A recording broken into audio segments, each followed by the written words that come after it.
So when you're tying loose ends, or to tie loose ends, is to finish up any small details, last minute things that you need to finish up before a deadline.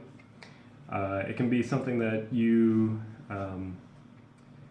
maybe it's something that was a low priority for a long time, but finally you have time to finish it, or you have to finish it for some reason. So when you're tying loose ends, it can be anything from something at home to at work.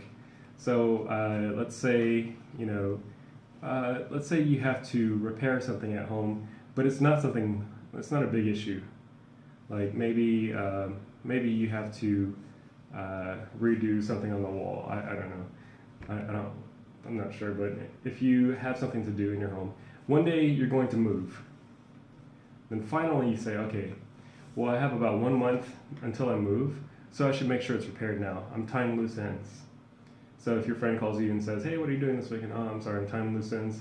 I move next month, so I have to make sure that this place is presentable.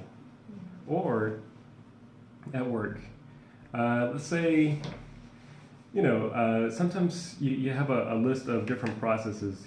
You have to do different small things you have to report to different teams, to your boss, to maybe your team supervisor, and but you're just so busy. You have like a big presentation to do, so you don't send in these little reports or information or anything. You do your big presentation, and then after you finish your big presentation, it's time for you to tie up some loose ends.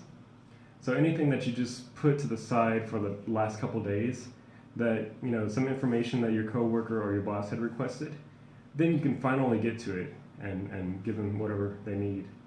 It can also be if you have a report to make. So let's say you have a major focus on your report, but you also have some supporting details.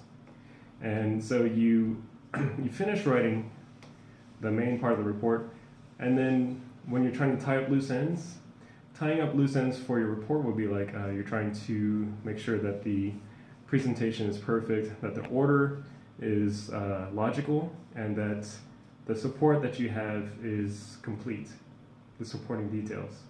So when you're tying loose ends, think of a string or a rope. That's what the loose ends would be. So if you have like the end of a string or the end of a rope, and it's open like this. So in old times, they used to tie it together to keep it all together. So you're just tying up loose ends, like you're trying to finish up the smaller work or the less important work.